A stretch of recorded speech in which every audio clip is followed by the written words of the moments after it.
Hello, hello, friends. Thank you for tuning in to the Odd Thoughts Podcast. At the Odd Thoughts Podcast, we like to talk about the everyday odd thoughts, have conversations on relatable topics, and just discuss whatever comes to mind. My name is Gunther, and I am your host. Welcome to episode 29. For episode 29, I started off by talking a little bit about van life, about maybe that idea of living in a van. I've kind of always thought about maybe one day buying one, renovating it, and kind of living that like nomadic lifestyle. Then I transitioned into talking a little bit about jealousy. I know quite often we want a lot out of life, and sometimes we feel like we deserve a little bit of things of whatever it may be. So it's hard not to feel a little envious when we don't get those things, and feel a little bit of jealousy towards others when we feel like maybe they don't deserve it as much as we do. For the third topic, I wanted to have some fun, and I talked about maybe the possibility of what the expanded universe of Tony Hawk's Underground might be.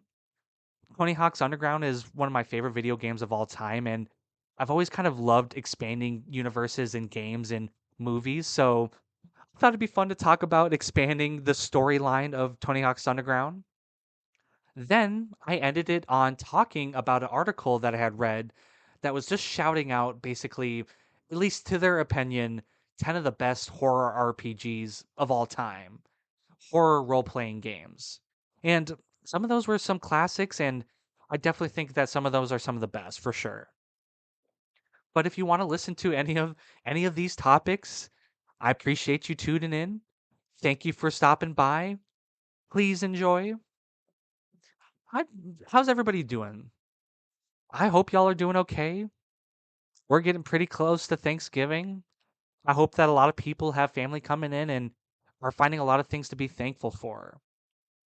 I know I am. I also hope that everybody is taking care of themselves too. You got to make sure that you take care of all those small things. Your personal hygiene, running those personal errands, getting your going to work, getting the job done.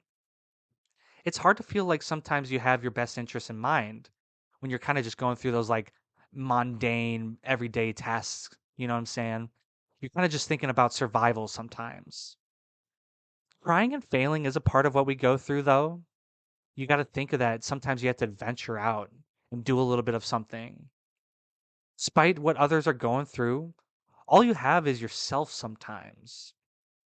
You have to handle yourself and do everything you can for yourself. It may look different than what other people do too.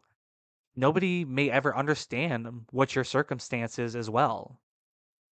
You just know that you're doing what you're doing best for yourself, and you're doing the little things to make sure that you're your best self. You're taking care of what you need to be taken care of. And that may not be what other people are doing as you know. Just know though, you are allowed to do what's best for you, even when it does upset other people. That's the whole thing is that nobody really may ever understand what you're doing. Take things at your own pace, do what you're most capable of doing. Don't let others dictate, point a finger, try to tell you that you're not doing enough, that you're not trying to be who you are. Because you are doing what it takes. You're just trying to be a complete you. And if other people can't envision that, if other people don't want to be a complete them, then let them do they. You do you. Make sure you're just doing the little things to take care of yourselves and feel good about the things you're doing. But nonetheless, thank you for stopping by. I'm doing okay. We're getting close to Thanksgiving. Woo! Thanksgiving is, I always say, is probably my favorite holiday. I love it's the food, but it's and also the family. I think it's sometime, this whole season really with Thanksgiving and Christmas, you get everybody around, hopefully. And you get to kind of miss sometimes the people that aren't around, which is also a beautiful thing. But as Thanksgiving kind of tells, it's the season of giving. It's the season of thanks. And so I kind of think about all the things that I really am thankful for. I know that I'm always going to be thankful for health. Yeah, every day I wake up and I feel super blessed that I get to, open my eyes and I get to take a breath in and, I get to be in my own bed and I get to have my own bedroom. And it's just a blessing that I know a lot of people don't have. I feel very blessed that I have my own thoughts. I feel very thankful that I get to decide my own things and I get to think. And even if it's sometimes overthinking, I'm still blessed to be able to do so. It makes it very cool for me. It makes it very gratifying to have the ability to do that. I'm thankful for my family. Always will be thankful for my family. I can't say that enough. Especially for my dad. He's one of the most amazing men ever, and he still takes care of me even when I'm 27 years old. He still makes sure I'm okay and makes sure I've got the things I need. And he's just an understanding person. I'm also very thankful for my sisters. I've got an amazing older sister, Cara. I've got an amazing little sister, Katie, and they're just the best people in the world. I literally so much with them. I can talk to them about everything and I can do whatever with them and they're interested in the things that I'm interested in and I'm interested in the things that they're interested in. I'm thankful that I have a podcast to come onto and I get to talk about being thankful, get to talk about a variety of different topics. I'm thankful for people that want to listen to the podcast. I'm just thankful for a lot of things. Thankful for the ability to talk, thankful for the ability to ingest liquids, food, thankful for the ability to see my cats, to see the outside. It's such a great I think you have to be thankful all year around. It's not just now that I'm all of a sudden thankful for these things, but it's hard not to think about them around this time. And I hope everybody else has a lot of things that they're thankful for. I hope that you're just blessed in your life. And even when those hardships are kind of coming through and when it's not everything's perfect, that you still have these blessings that you can kind of look at. And I hope that people listening to this before Thanksgiving, hope everybody has a great day. I hope everybody watches a little bit of football, eats a little bit of turkey, get a little mashed potatoes, some green bean casserole if you're that type of person that likes that. Get you canned or jarred, cranberry, whatever your jive is. I hope that everybody has a great Thanksgiving, and I love everybody. I hope y'all are blessed. But no more sappiness. Sorry, I'm trying to like laugh off the crying. But let's step into episode 29, y'all.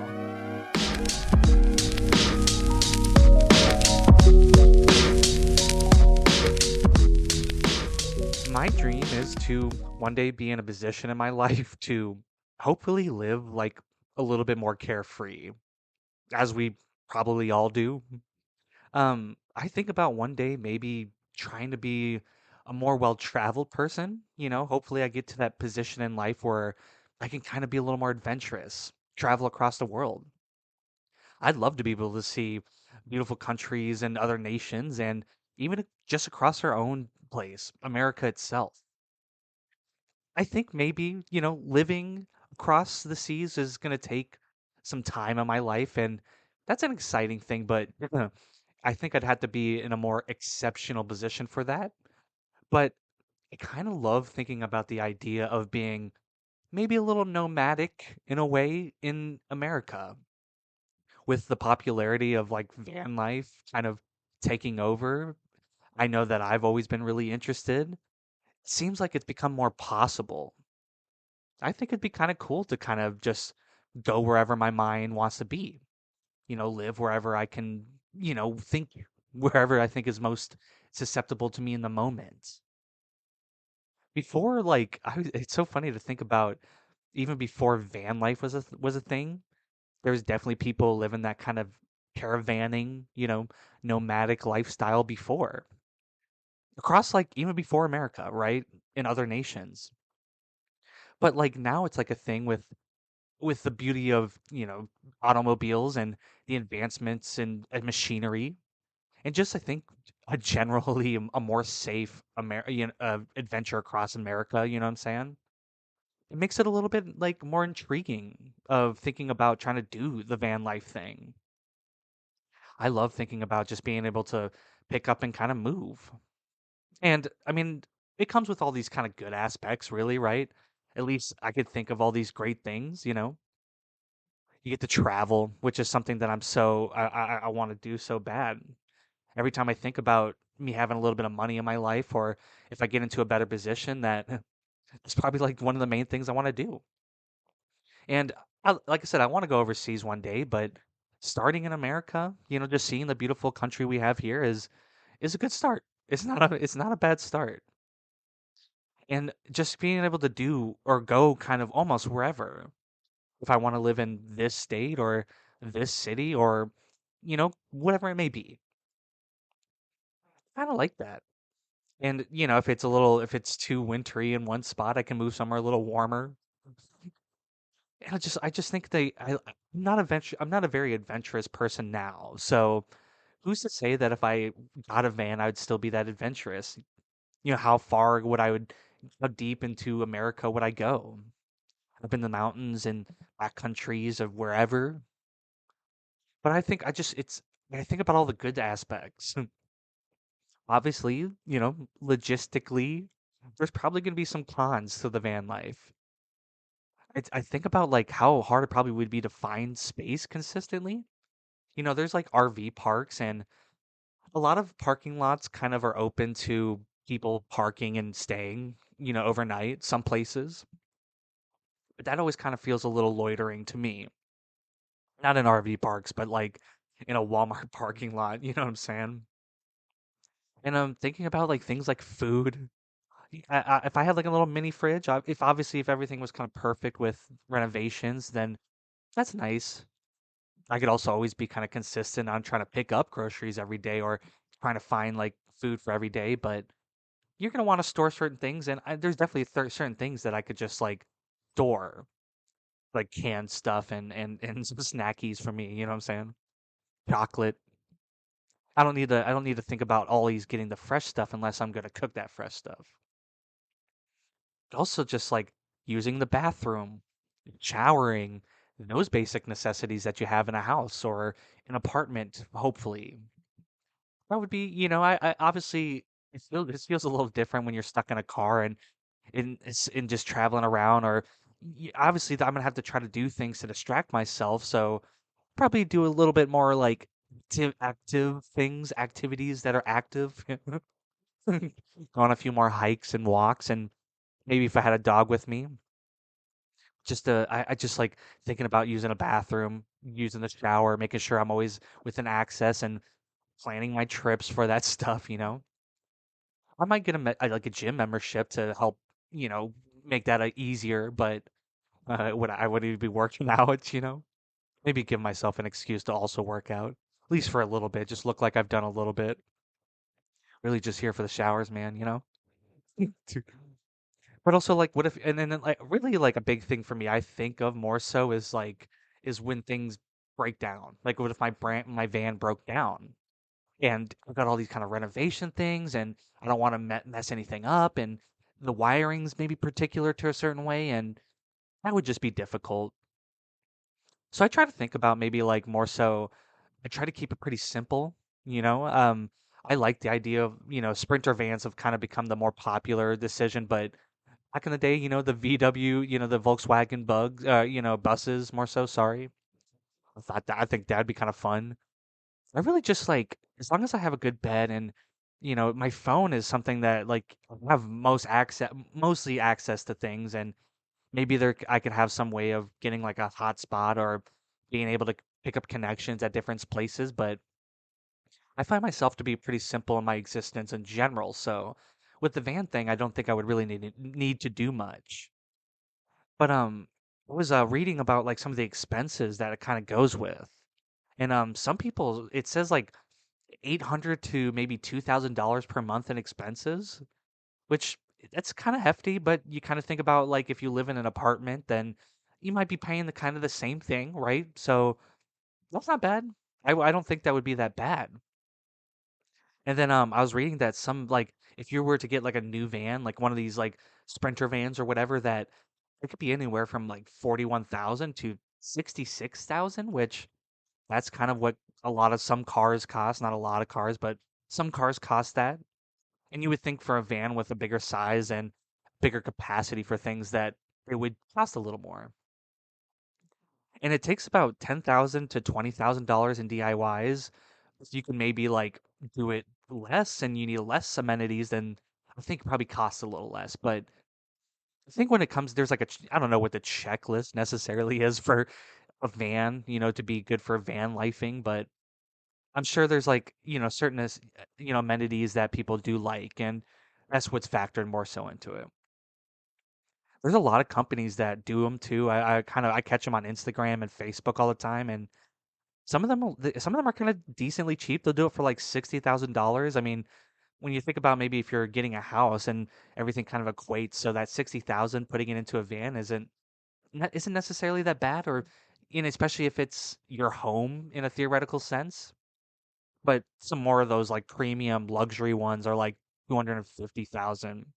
But still, like, and I guess in a sense of if you're buying a home, I mean, you wouldn't really be buying a home necessarily outright unless you had that kind of money. But when you kind of think about it, if you saved up for a home, or saved up for a van to be like a little cheaper than saving up for a home, maybe. But also there, like I said, there's always those cons. You think about some of the good things about kind of being able to live wherever you want and pick up and go to where this place is and pick up and go this place. And then obviously there's the cons. There's the bad things of just like all the extra expenses and logistically what's best and how everything's going to work out best.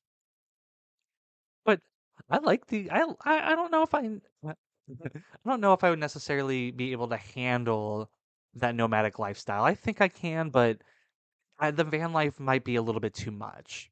If I had the ability to maybe like for a certain amount of time I can live in a house, and if I wanted maybe a couple months at a time go and do that kind of thing, then that's be cool.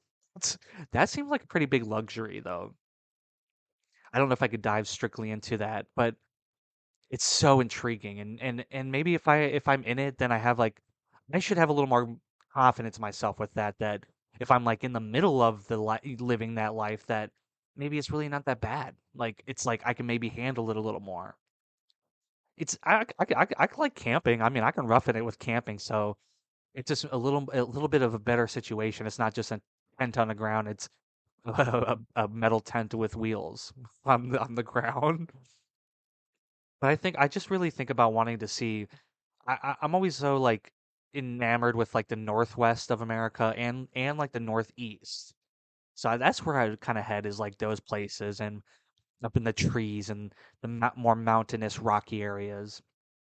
Coast, maybe stay on the coast a little bit too.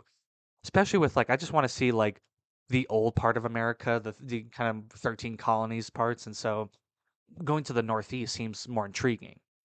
Going to like Maine and stuff, that seems fun. But I would hopefully save up a little money, and if I set it up right, and I maybe have like a way to live a certain way, and if things pop up, then I can do that. Or if I had a way that my job or a way that I can make money traveling, then or not just like specifically on traveling, but while traveling, then it'd be kind of good. I always think about like, what if I just like hopped into a new place and just picked up like a local job at like the coffee shop, and it just had something to do and it just made some money, and it's kind of an intriguing thing. I'm always really into homesteading too, like kind of living off the grid, and I'll talk about that in a future episode one day, but just really intrigued with the van life thing and thinking about just traveling around America, and I can do that without a van. If I have a little money, I can take some flights to places and get a car and drive around and visit the places I want to. But I just think a van life's not a bad idea, and it seems way more accessible when I see people do it. It seems like that these a lot of people do it with the DIY, and so if I saved up some money and I got a good van and I could put the things that I want, and I had kind of have a good plan and I had everything kind of planned out, then maybe van life isn't such a bad thing. Like I said, van life is very intriguing to me.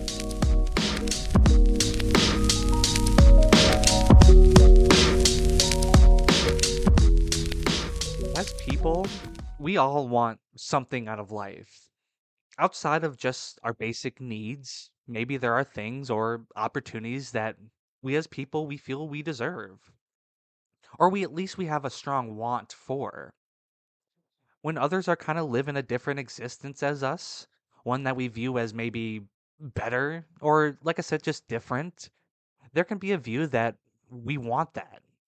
There can be kind of a feeling of envy in a way, I guess more so. We can sometimes develop a certain jealousy towards other people's position in life or possessions or just how they live and how they do their thing. Sometimes questioning and suspicion of how someone has acquired those things even arises, right? You kind of wonder what they did to deserve things. Jealousy isn't an overpowering feeling in all of us, but undoubtedly many people suffer with that egregious amount of jealousy. Some people just kind of have this innate feeling of jealousness towards others. It may be hard not to feel like that, especially when you want more or you feel like you deserve a little bit more. And there's a certain bit of enviness, like I said. We kind of just want a little bit different in our lives. And when you feel a little stuck and you feel like things aren't going great at your job or, a little stale in a relationship or where you live in isn't great, then you kind of look at how other people are doing and you're wondering how other people did it. Some people and sometimes us, we can kind of signify, or at least more so think in the terms of, well, they worked for it, or that's just kind of how they were their dice were rolled. That's kind of how luck came for them. But it's hard not to sometimes feel like we deserve a little bit. Maybe you've gone through a little bit. You think you've put in kind of your dues and you feel like you've kind of suffered enough, right? Maybe you're someone that prays and you're always asking for a little more, and maybe just that work that you put in and you just don't feel that appreciation kind of given back, and you want your home to be like other people's homes, but it just isn't that way. Or you pick up a certain hobby and you think it's going to work out like how other people did it, but it just doesn't.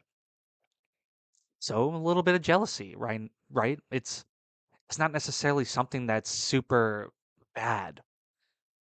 If you feed into that jealousy and you're just thinking about kind of woe is me, why is everything coming down on me? Why does everybody deserve things when I don't get anything? Then jealousy can be a very bad thing in that way. But just looking at how other people are living and seeing the position in their lives, I think it's kind of a normal thing to sometimes question, why can't we have that? And even I know sometimes I even get into that second little bit in that mindset. I know sometimes I even question other people's deservingness. I don't even know like what deserving means.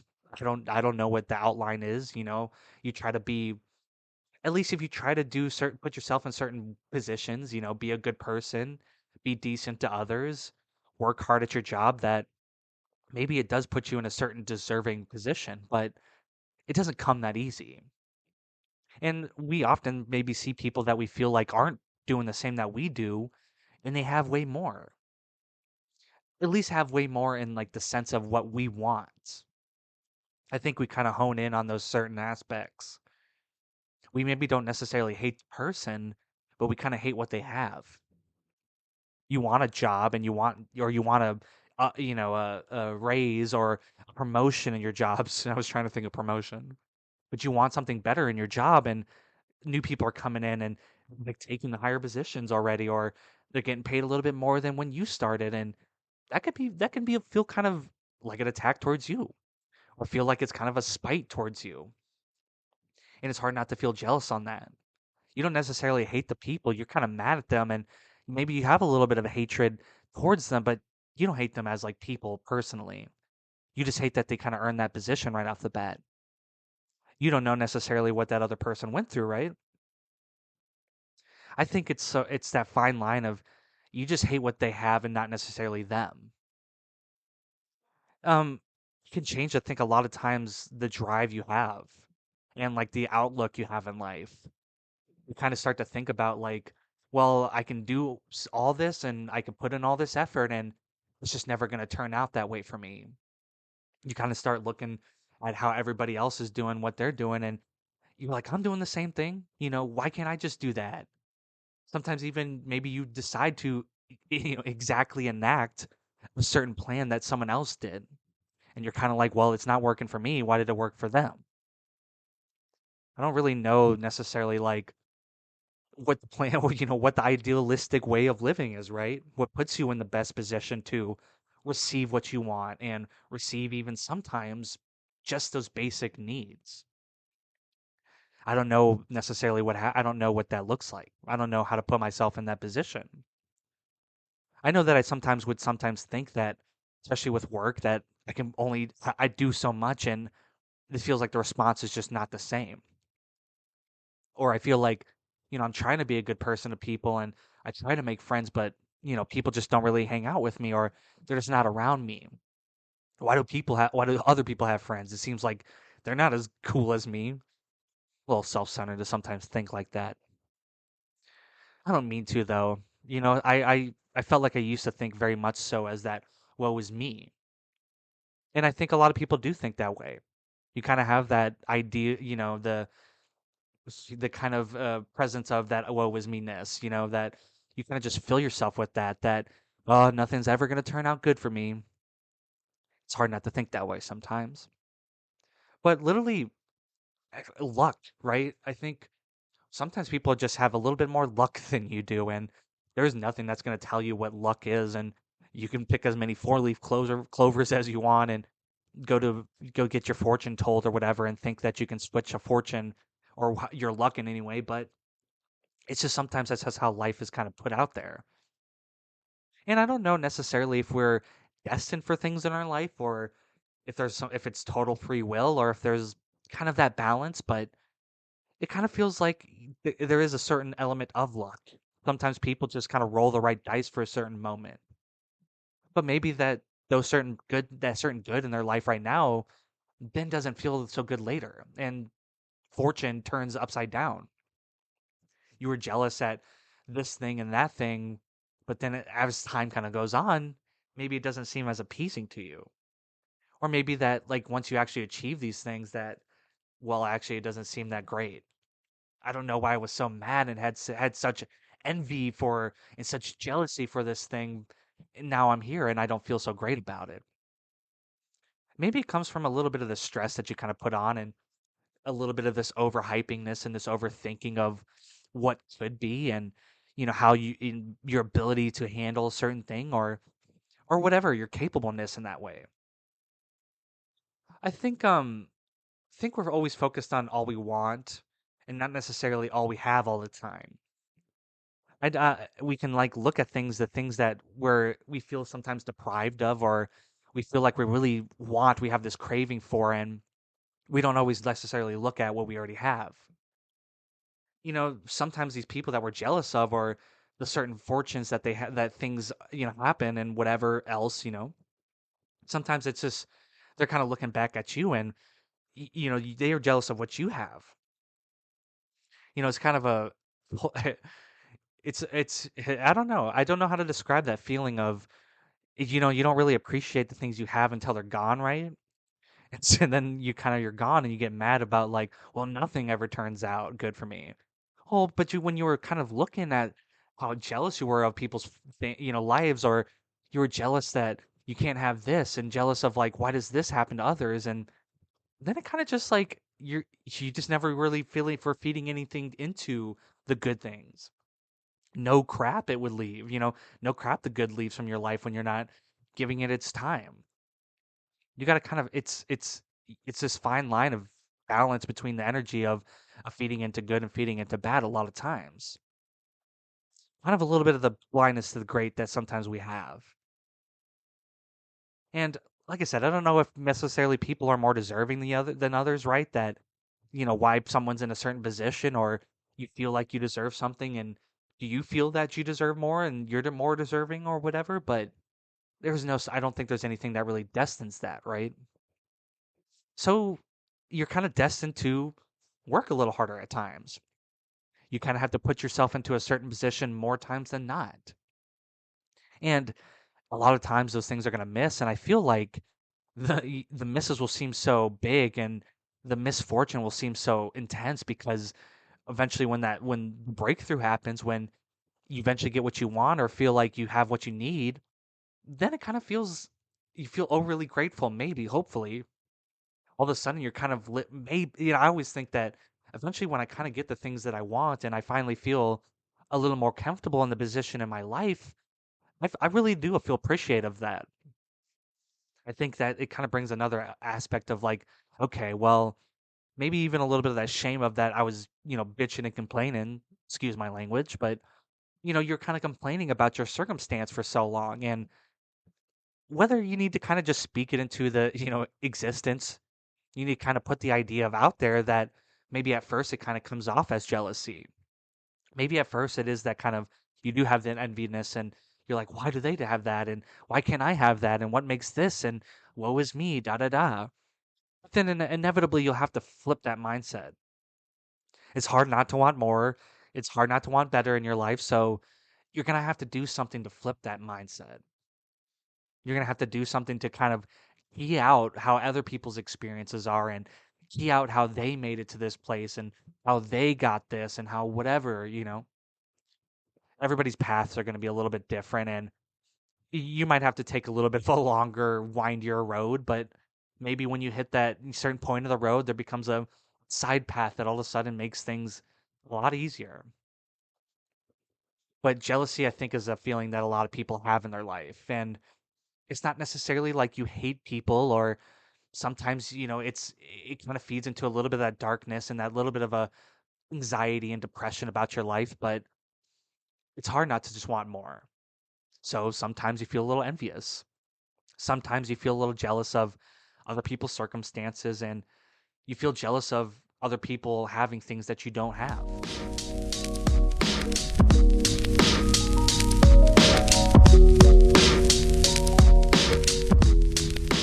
Over the years, there have been many video games that have played like super integral part in my passion or my love for gaming. Games like Crash Bandicoot, Spyro when I was little, or Grand Theft Auto San Andreas. Even when I got a little older, things like Skyrim, Fallout 4, Madden, whatever it may be, amongst many other games. With a lot of these games, though, I tried to like get myself lost a little bit in the world. I've kind of always wondered what the story would kind of be like if certain games that, certain games that have a story, what if the story continued? What would it be like? What would the characters look out like? What would the world change into? So I love thinking about expanding the universe inside games and sometimes even other media like music or more so movies and TV shows. Music, I guess not really, but I don't know why I said music. But like movies and TV shows, I've always thought about expanding the universes of these things and feeding into that imagination has always been really fun for me. And I've always consistently said that my favorite game is probably I always say that it's probably Tony Hawk's Underground, kind of a random one a little bit, but it was one that I played a lot as a kid, and it was like the first outside of the main Pro Skater series of the Tony Hawk games that it had a storyline. So amongst many other games, that specifically, I've always kind of wondered what would happen after the story. So I remember it came out probably 2003, I think, when the game came out, and I would have been about 7 years old. I had played the other Tony Hawk games. I had played like specifically Pro Skater 3 and Pro Skater 4. And that the original those first four games were just like kind of an arcade style skateboarding games where you go into different levels and you get the high scores and you hit different tricks over certain gaps, and it was kind of just that. Collect the skate letters, collect combo letters. It was kind of just that stuff, and it was very fun. It was the whole high action, high combos, lots of points. That whole style was really great. And undoubtedly that those games really brought a popularity to skateboarding again when in the kind of late 80s and early 90s it kind of had stalled out. And so those games were so popular that especially like gaming in general, I think kind of became like really popular in the late 90s and early 2000s.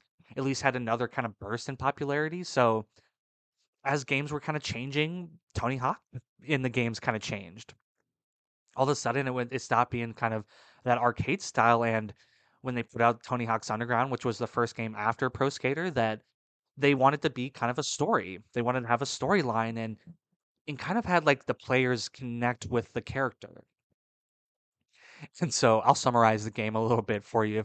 Anybody that's played Tony Hawk's Underground knows it's a good game.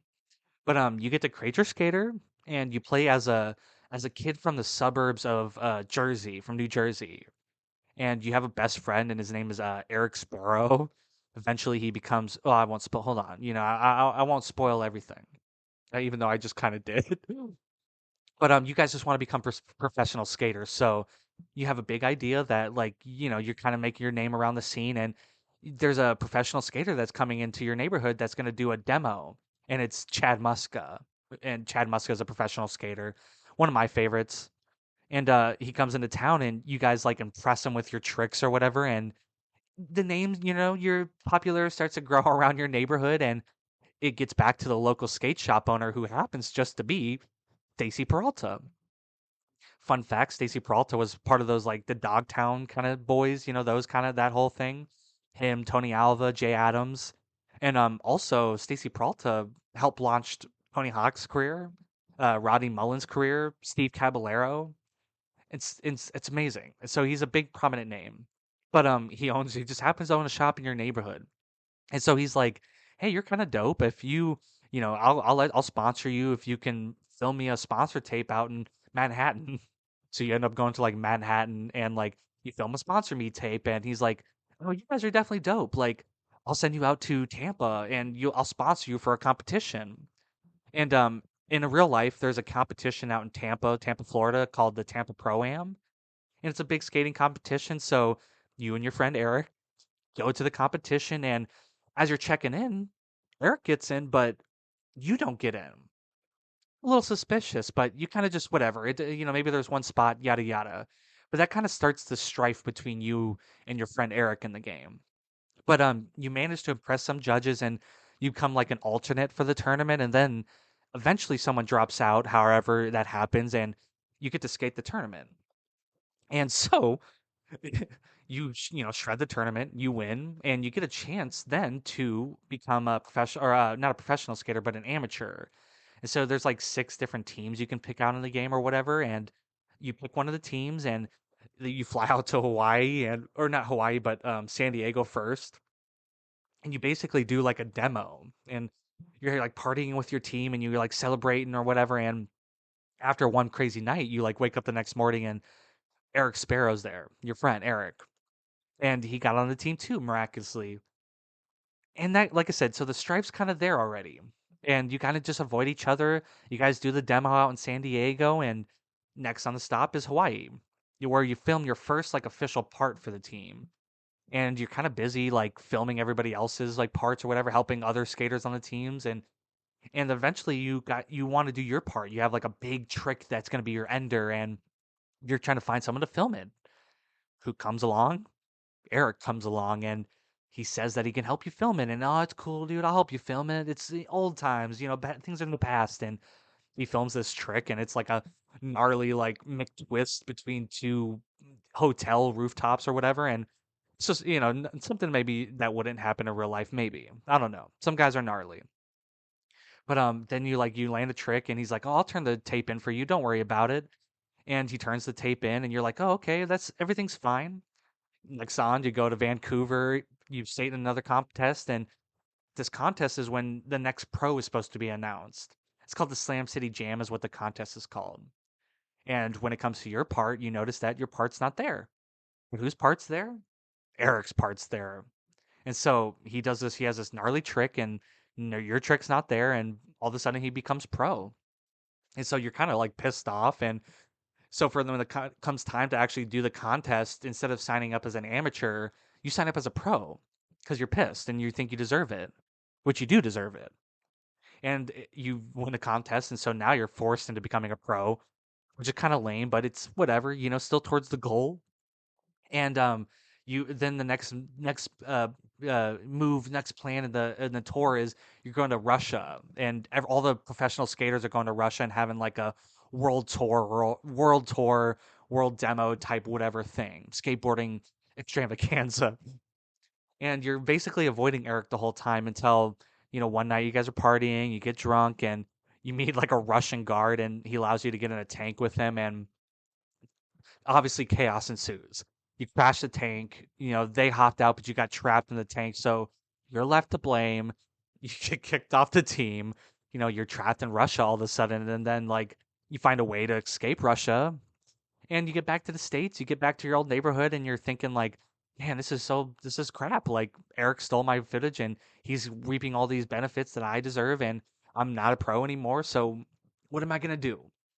So you challenge Eric Sparrow to a skate contest, and you beat him. And because you beat him, he tells everybody that he stole the trick, and here's your actual footage. And instead of going back to the team that you're professional for, you decide instead to make your own skate team. And so that's kind of how the like game ends. Is like you make your own skate team, and you get all the good like all the skaters that are available in the game on your team, or like a certain amount of them.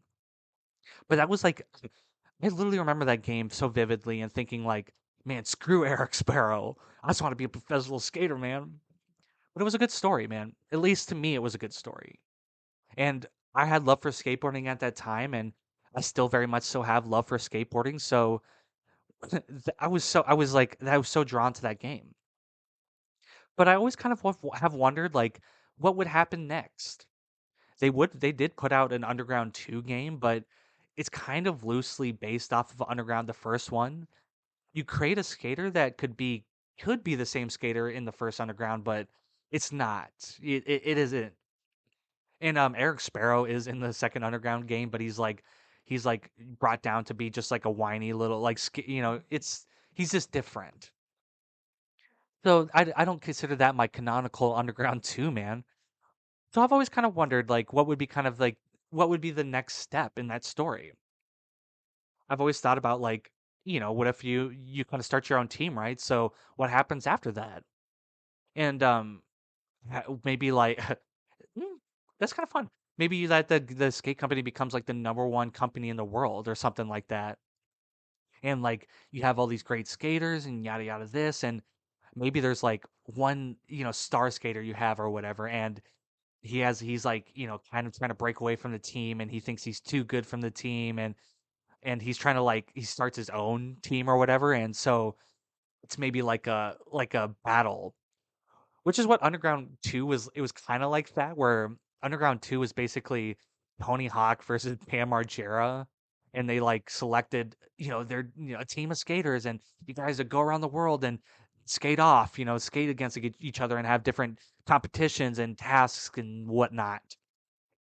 So maybe it would still be something like that, but it would be kind of like you'd still have the team, and you have maybe we just try to create your own like cool characters on the team. And I always loved the Tony Hawk games having actual pros in it, but it'd be kind of fun to see, or even just throwing in like some up and coming skaters and giving them a chance in the game. But it'd be cool to kind of think of the continuation of that story.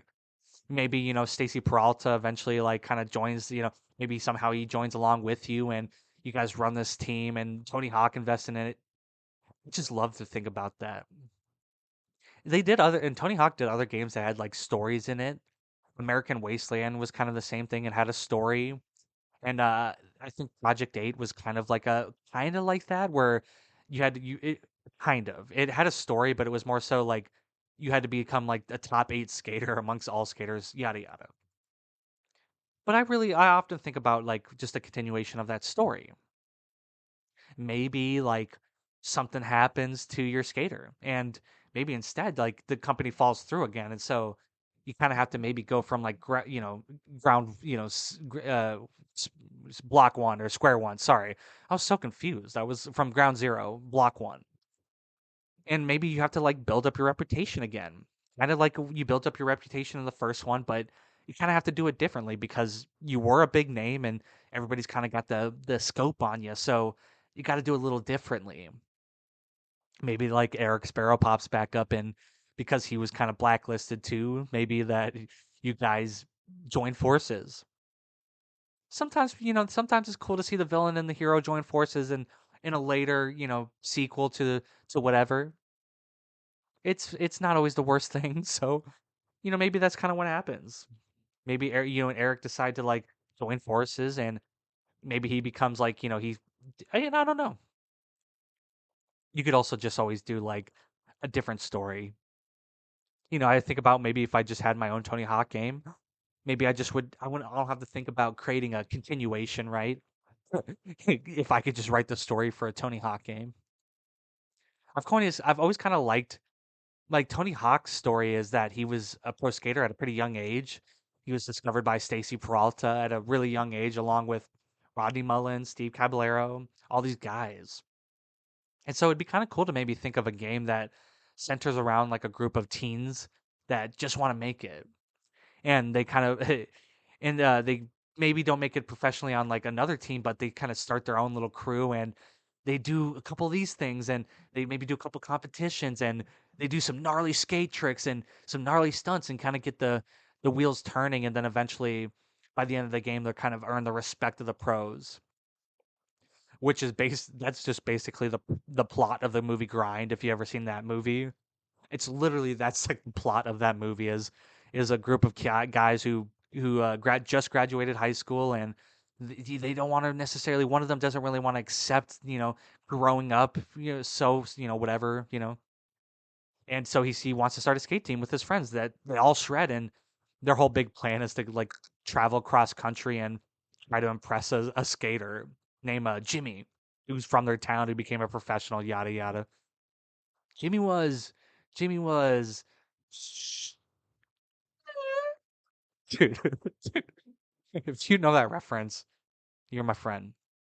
But maybe it's like that. Maybe I think I would kind of like that is like maybe it's where a group of teenagers kind of band together and they want to become professionals, so they form their own team and they start doing a little competitions here and posting their videos online, and that'd be a fun game, and maybe just a really deep kind of game you can kind of get into, and you'd have maybe more of an open world feel where it's not different levels to hop into. It'd be just like an open thing where you can go to different spots.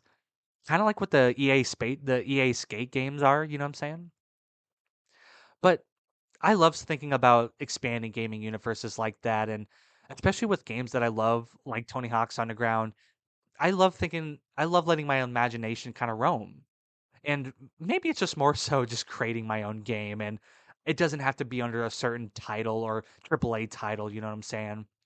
But I love thinking about expanding gaming universes, movie universes, TV show universes, and maybe in a future episode that I can think of a couple more things to expand the universe in.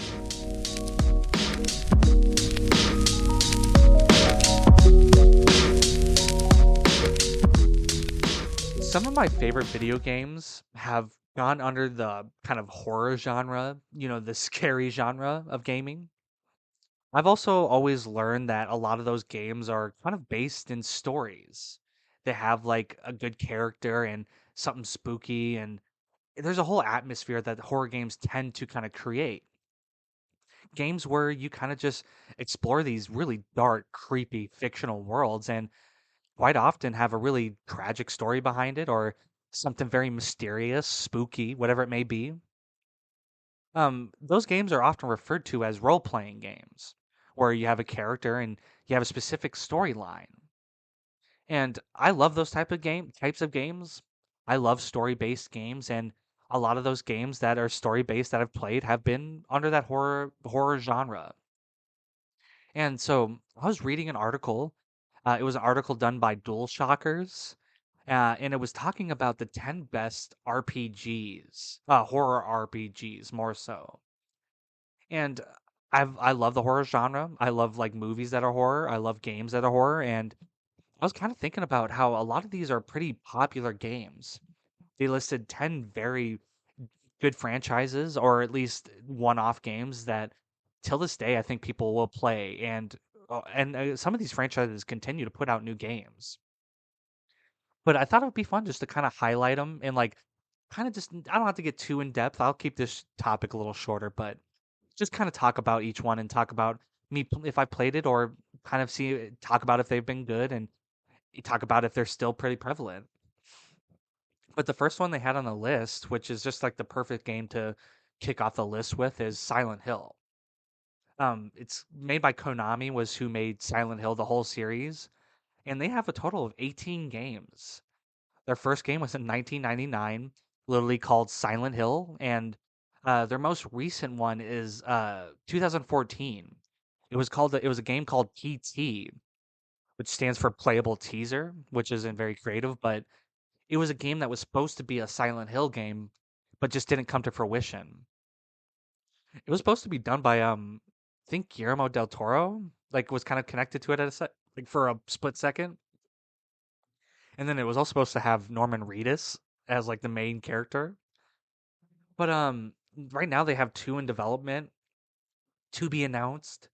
I think one is a remake and one is a like a new addition to the series, but the Silent Hill series has been around for a long time. Literally is like I think kind of popularized and launched that survival horror type genre where you kind of are just venturing, solving mysteries throughout this big spooky world. The town of Silent Hill has always been so scary, and it always feels like each game you can kind of you can kind of keep making games because there's nothing super crazy about the town. Or there is, but it's so specific. It's kind of vague in the way of that it's this pagan ghost town in a way. But it's one of the best horror franchises easily, and it's something that people still play the old games, any sort of version of the game. And one of my favorites, I think, something that was super scary as a kid that I could not take, and the monsters, the creatures, it's just spooky. Very scary game. Next on the list they had it's a one-off game. They had Alien Isolation, which is based off of the Alien movies. Xenomorphs are pretty freaking scary, and if you ever seen the Alien movies, they're kind of action horror, oriented.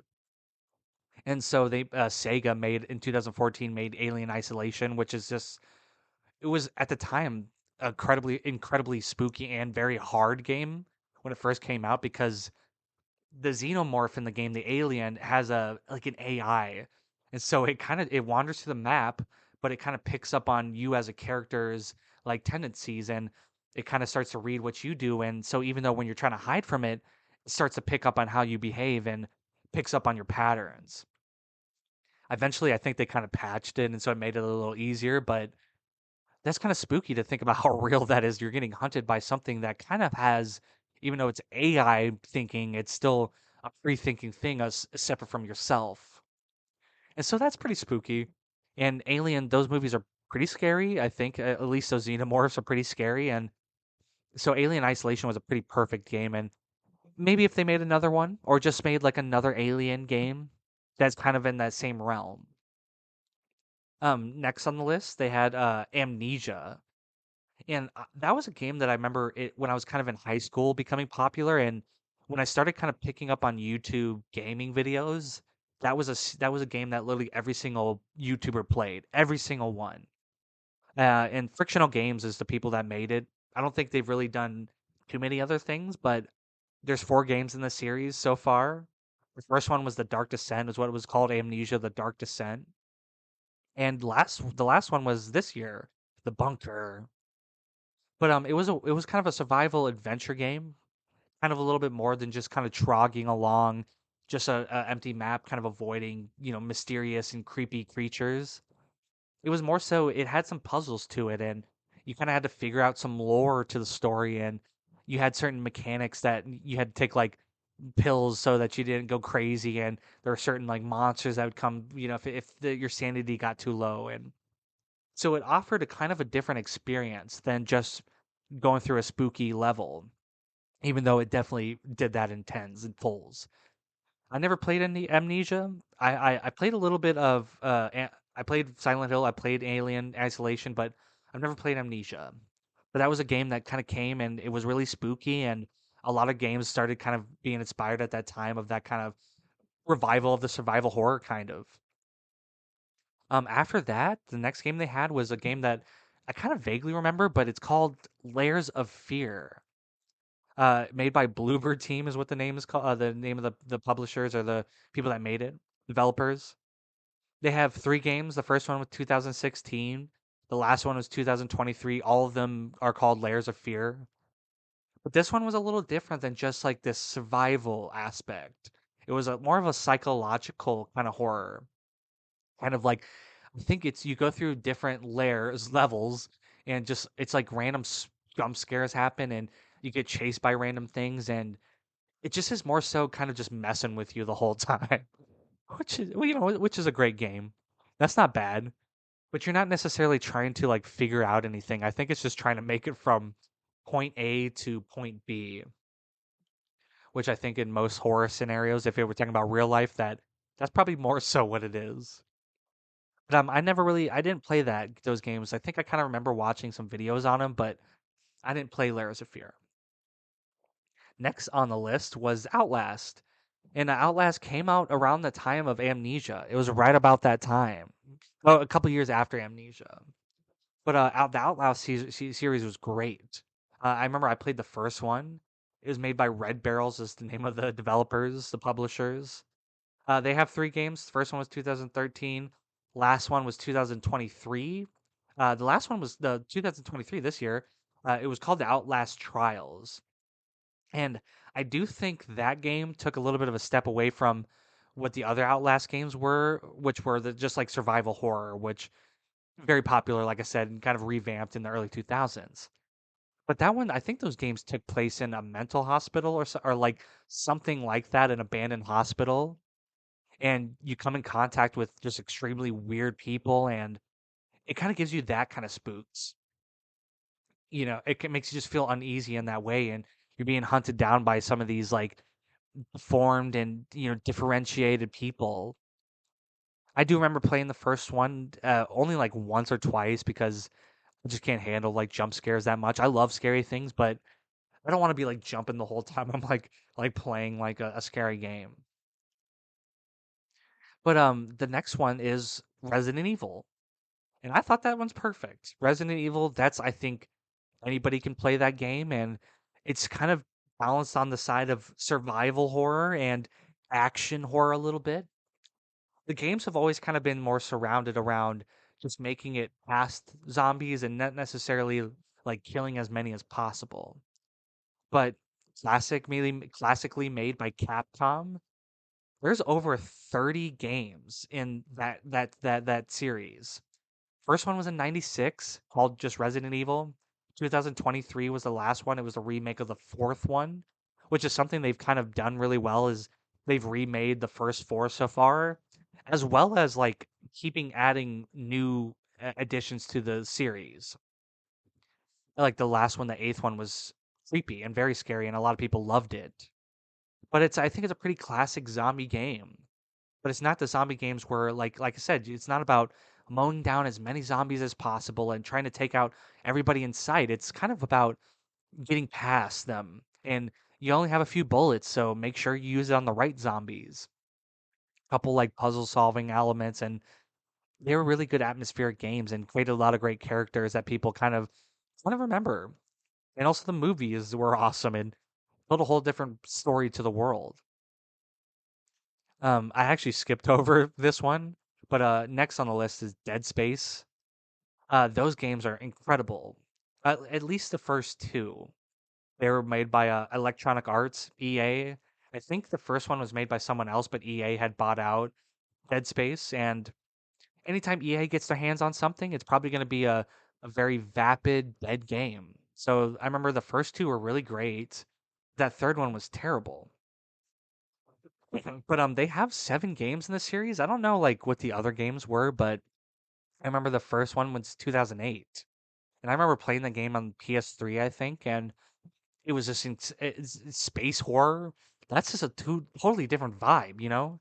It's not just like scary creatures. It was the loneliness and the vastness of space that made you feel helpless that nobody was going to come save you type thing. And this year they made a remake of the first one. So maybe they're trying to redo their wrongs. I remember the third Dead Space game was very boring and it kind of pushed the action. It was more action than anything. The first two games have always been kind of the action horror and you had like the ammo and you're killing these creatures, but it still has the element of like you can't use too much ammo and each one of these creatures have a different, way of killing them and they're a little more susceptible to certain things. So you kind of had to figure out each creature that you kind of came across and figure out how you're going to battle them. And like I said, just to being lost in space was very scary. All right, there's a few more. We'll do so. The next one is The Evil Within. They made just two games made by Bethesda, and the first game was 2014. The second game was 2017. But there it's kind of like I always describe The Evil Within kind of like a little bit kind of like the Resident Evil series, but without zombies. I think they're just like scary creatures in The Evil Within. I didn't play. I think I've watched The Evil Within one. I didn't watch any of the gameplay on Evil Within two, and I haven't played either one. But from what I remember seeing is that that first one was kind of like Resident Evil. It was very much so kind of spooky, going through these parts of the level and hopefully nothing pops out. And if something pops out, you have to run away. And I think there was some quick time events, like those button prompt type situations. And so it kind of had that vibe of Resident Evil, just without zombies. But those games were incredible, and I think are still very incredible, made by Bethesda, who are very good at making games. So I definitely think I might play them one day. I just don't ever know when. The last two are both one-off games. There was The Park, which came out in 2015, made by a company called Funcom. And I think actually The Park was like it belongs to a bigger series of games that this company has made, but it tells kind of its own story. I think it's as part of like an anthology horror thing where it's all under one spooky umbrella, but it's different stories. And I remember that game was about I think it was about like your son getting lost in an amusement park, and you're just like and you're a woman, you're a mom just trying to go find your son. But you start to find out like some mysteries behind the park, and there's been some like mysterious deaths and disappearances, and so it was a psychological horror more so. You're not necessarily avoiding any monsters or enemies. You're just trying to find your son, and you're kind of picking up on certain, mysteries, and you're solving certain puzzles and certain behind the scenes of the park and the happenings of the park itself. But I watched gameplay on that. I'd never played. Oh no. Well, actually, I don't know. I think I did play it. I can't remember. It's been a few years. It's been almost 8 years. It's been a while, but it's a very scary game. It's very simple, kind of that amusement park, vibe. It's supposed to make you feel safe and happy, but then kind of all this spooky stuff is happening, and so it gets a, it gets it's a good twist on that. Makes you kind of lulls you into a sense of safety, and then all of a sudden, your son goes missing. And then the last one is Until Dawn, made by Supermassive Games, made in 2015, and it was a survival interactive game. Also, the style of the game made it seem like it was kind of like a movie. They like mapped the characters' faces, and it had Hayden Panettiere and Rami Malek in it, which is just funny to think about, but also cool because actors do pop up in video games, whether it's just like a voice line or an actual character model or whatever. But it was pretty awesome. And that game is pretty great. It's literally it's friends at a cabin, and they're getting hunted down by some spooky like skinwalker, basically like Wendigo, and everybody just kind of getting picked off one by one. And I think one of them is like also like a killer and is trying to get revenge on. It's I haven't played it in a while. Yeah, I haven't watched or played it in a while, and so I just kind of it kind of happened, and it went away, and then the Quarry is made by the same people. That game came out like a couple years ago or whatever, and I think it's made by the same people, so kind of the same vibe. But that was it's that interactiveness. Every moment that you get to choose your own decisions in the game. So it's like when you're running away from something, you either go this way or that way, or you hear the cries of someone crying for help in the woods. Do you go see what it is, or do you ignore them? So it really leaves your fate into your hand. And there was like multiple endings in that game. But yeah, those are just a few of like some of the best horror RPGs, and this is just like one list. I think the Fatal Frame games are some of the best horror RPGs, and 100% should be included in that list. But there's other lists out there. I know that other people have their own opinions, but I do agree with most of those that even at the end of the day, they may not be the best ones, but if you go and play any of these horror RPGs, then I think it'd be pretty set, and they all have great experiences, and we get a lot of the new games out of some of these series. And I suggest people going and playing spooky games every once in a while. It's fun. And RPGs outside of the horror genre, those story-based games, those get a lot of people into gaming. But yeah, those are just 10 of what this list says are the best horror RPGs.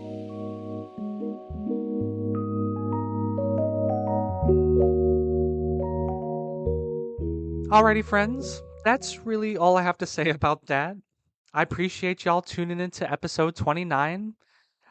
If you want to listen to this episode or any of my other episodes, I always post them on YouTube or Spotify podcast under the Odd Thoughts podcast. I would appreciate it if people subscribed as well.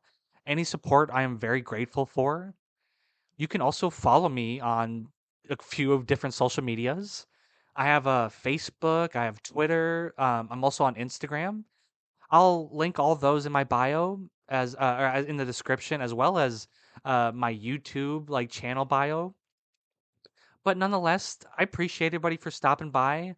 I always appreciate the chance to get on the microphone and talk to everybody, and I'm always very thankful for any sort of audience that I can get, and I'm just trying to make sure that the people that do listen to this are entertained and feel comfortable, and hopefully try to spark a little bit of conversation and thought into people.